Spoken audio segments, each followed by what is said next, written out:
Hot is a three-letter word, and it has been since 1975. The VW Golf GTI is the original hot hatchback.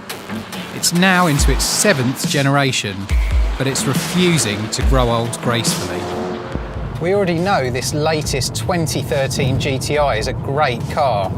It's the benchmark, the hot hatch against which all others are judged.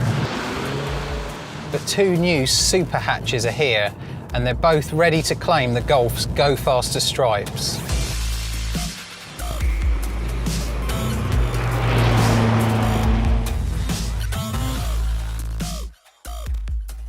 And they don't come much hotter than this.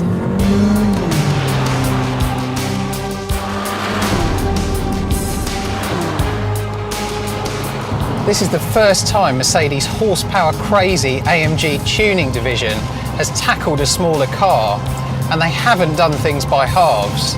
With 355 brake horsepower and four-wheel drive, the A45 is savagely quick.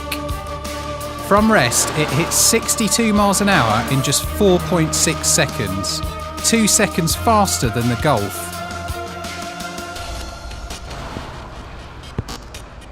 To put that in perspective, this muscle Merc is more than half a second quicker to 62 miles an hour than the Ferrari Testarossa I used to have on my bedroom wall. And while it can't quite outdo the Ferrari for posing appeal, I still think it looks great, especially from in here. I love the racing style bucket seats and the carbon fibre look dashboard. The Golf feels better built, but even with its retro tartan trim, it's a bit sensible and staid by comparison. And you could never accuse a car that sounds like this of being sensible.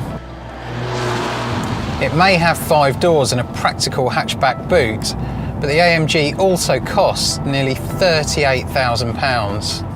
Yes, you heard that right, £38,000. That's £12,000 more than a basic Golf GTI. And with all the options fitted, this particular car is, wait for it, £51,000. That's serious money, and I do wonder if this car is exciting enough. With its 4-cylinder turbocharged engine and 4-wheel drive, it reminds me of the Mitsubishi Evos and Subaru Imprezas that, along with the occasional girl, replaced the Testarossa as my objects of desire.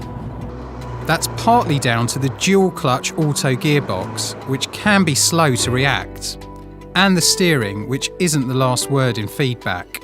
Click the link for our Mercedes A-Class full review.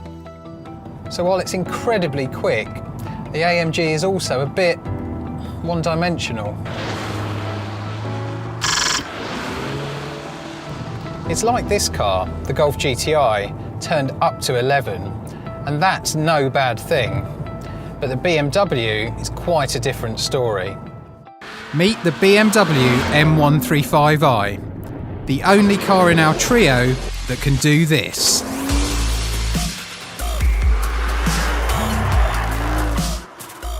That's because the 1 Series sends its drive to the rear wheels. And while we don't recommend you try that on the road, there are other benefits too. Sharper steering and a feeling of balance and adjustability in the corners that the front-wheel drive Golf and 4-wheel drive A-Class simply can't match. At around £32,000, the BMW occupies the middle ground here in terms of price and performance.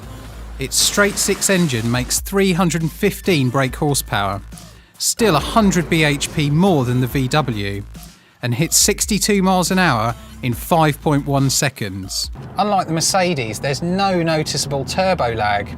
This 6-cylinder engine just picks up and goes, and you can see exactly what we thought about the M135i by reading our full first drive on the link below. The Golf, well, it's still a lot of fun, but it's best in the mid-range rather than being revved to the red line. I really rate the optional DSG gearbox though. It shows Mercedes how an autobox should work.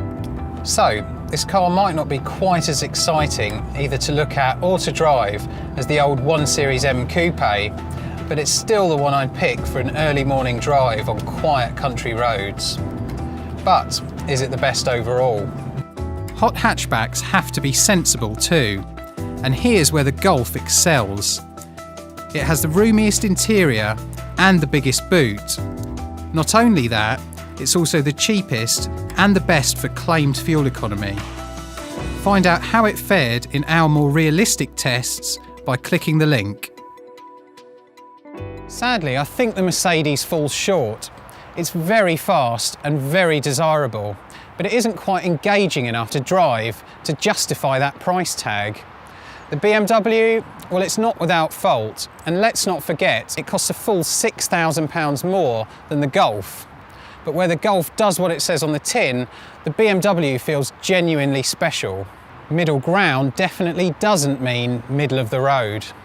Click here to read our full lab test reviews of the BMW 1 Series, Mercedes A-Class and Volkswagen Golf.